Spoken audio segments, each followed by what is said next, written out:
My dear students, part B में एक छोटा सा पॉइंट मैं क्लियर कर देना चाह रहा हूँ। एक दो बच्चे पूछ रहे थे इस पॉइंट को, वो क्या है। जैसे हमने लिखा के स्प्लिटिंग फील्ड ऑफ एफ, ठीक है, और इसकी स्प्लिटिंग फील्ड एफ है। यदि मैं इस फील्ड को बढ़ा के ये कर देता हूँ तब भी एफ एक्स के सारे रूट इसमें लाई करेंगे, स्प्लिटिंग फील्ड होगी। अब यहाँ पर इधर से तो चलो इधर बढ़ा दिया, कोई दिक्कत नहीं, इधर ये भी बढ़ा दिया। अब हो सकता है यदि बीटा डैश पहले से के में है तो इस तो के ही होगी। यदि बीटा डैश के में नहीं है तो मैं इसकी एक्सटेंस स्प्लिटिंग फील्ड निकाल रहा हूँ तो ये बनेगी। देखो फिर ध्यान सुनो बेटा, इसमें तो क्या है कि बीटा बिलोंग्स टू के है, इसलिए इधर लिखने की जरूरत नहीं है। इधर हमने बीटा डैश लिखा, इधर बी डैश क्यों लिखा? क्योंकि मैं फिर वही बात कर रहा हूँ कि हो सकता है कि बीटा डैश के में ना हो, तो हमें जब इसकी एक्सटेंशन लेनी है तो वो के बीटा डैश बनेगी। और यदि बीटा डैश के में है तो दैट इज इक्वल टू के। इतनी बात हमने कर ली थी, इससे आगे हम चलने की कोशिश करेंगे। ठीक है बेटा, थोड़ा ध्यान रखना। अब हमने जो एफ एक्स है उसको ये लिखा alpha naught alpha 1x alpha n x raise to the power n, ये पोलिनोमियल हो गई। यहां पर ये जो अल्फा n है ये नॉट इक्वल टू 0 है। स्टार्टिंग में आपने कहा था इसके फैक्टर इसके रूट a1 a2 an है, तो वन कैन राइट दैट, वो एक इसको ऐसे भी लिख सकता है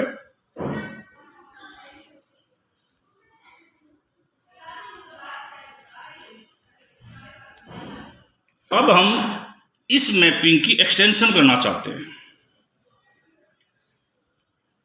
इसकी एक्सटेंशन लेना चाहते हैं पोलिनोमियल रिंग यहां से यहां तक,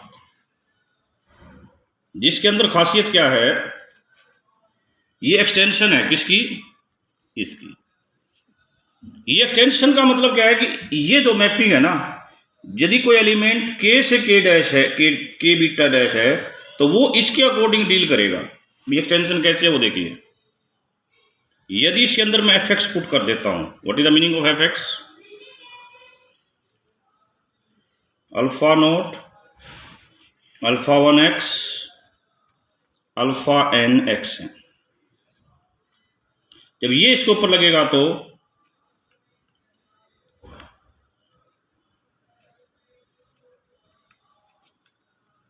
ये ऐसे लगाना।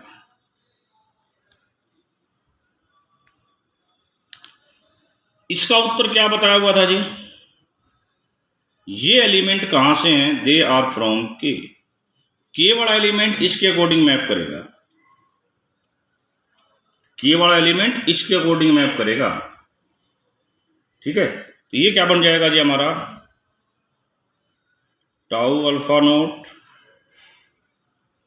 Tau alpha 1x tau alpha nx है, ये बन जाएगा जी। ओके, अब एफ एक्स को यदि ध्यान से देखें तो एफ एक्स के जो कांस्टेंट है ना, दे आर फ्रॉम एफ, और ये टाउ एफ के एलिमेंट को क्या करता है? फिक्स। तो अल्टीमेटली हमारे पास ये चीज ये आ जाएगी।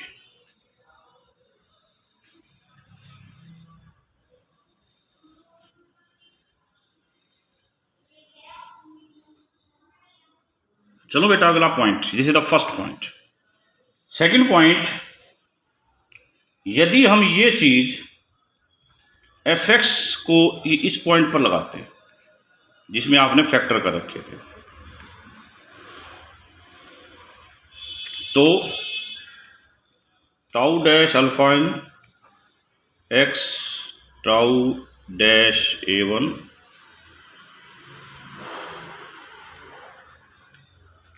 ठीक है, इसका उत्तर दोबारा से अल्फा n आएगा क्योंकि एफ का ही एलिमेंट है। इनका क्या होगा? ये a1 a2 के एलिमेंट हैं, और यहां पर आपने अभी बताया था इस मैपिंग में क्या होगा कि के एलिमेंट को आपने एक्सटेंशन, इसकी एक्सटेंशन है, के वाला एलिमेंट जहां जा रहा था वहीं रखना है, क्योंकि एक्सटेंशन में हाँ उसके अलावा वाले एलिमेंट को आपने बदलना है। तो के वाला एलिमेंट के में ही जाएगा, तो ये वहीं रहेगा, ये इसमें जाएगा।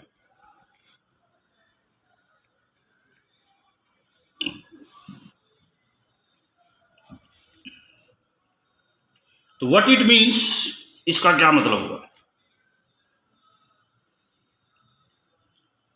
व्हाट इट मीन्स, यदि मैं इसके ऊपर टाउ ले लेता तो क्या आता?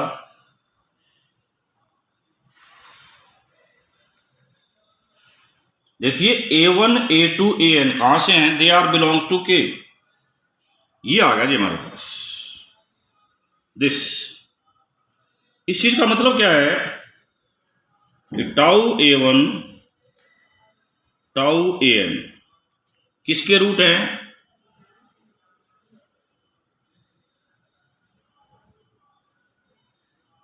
किसके रूट है भाई?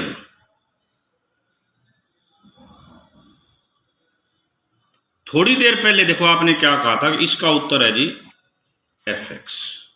ये fx है, इधर जाके आपने कह दिया ये है fx की फैक्टरी है। These are roots of fx। हाँ, इनका ऑर्डर बदला हुआ है, तो ये कह सकते हैं कि पहले रूट ये आए थे fx के,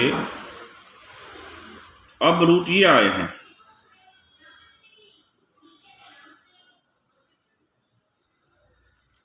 पहले वाले रूट ये आए थे, अब रूट ये आए हैं। ठीक है, ओके।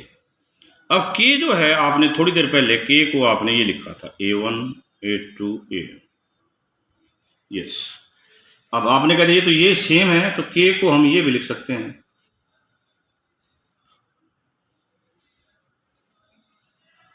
के बीटा डैश। क्या है जी? के बीटा डैश। इसकी इमेज है, क्योंकि ये मैंने एक आइसोमॉर्फिज्म कही है, इमेज ऑफ टाउ के। और के क्या है? ये है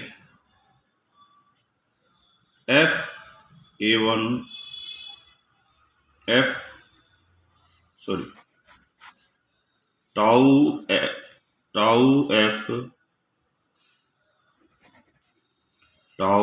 F tau A1 tau A2 tau AN। What is the meaning of this?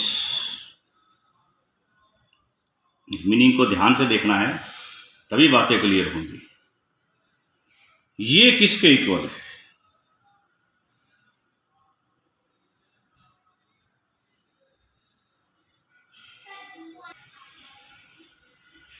देखिए बेटा, जैसा कि आपको ये पता है कि ये एलिमेंट तो यही आ रहे हैं, ये जो टाउ मैपिंग है वो एफ के एलिमेंट को तो चेंज नहीं कर सकती, इन एलिमेंट को बना सकती है चेंज करके, क्योंकि इमेज करने ना tau A1 A2 A2 AN, तो वो दोबारा से क्या आ रहे हैं आपके?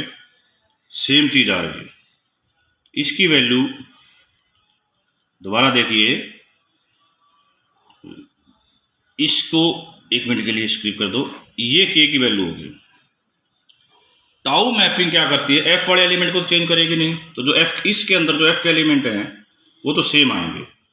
हाँ, जो A1 A2 AN है उनको क्या बना देगी? Tau A1 tau A2 tau AN। आपने भी कहा है कि tau A1 tau A2 tau AN, कुछ और नहीं, क्या है? A1 A2 AN है। तो इस प्रकार ये चीज इसके इक्वल आ जाएगी, और ये कुछ और नहीं के है। तो ultimately we get that K beta dash is equal to के।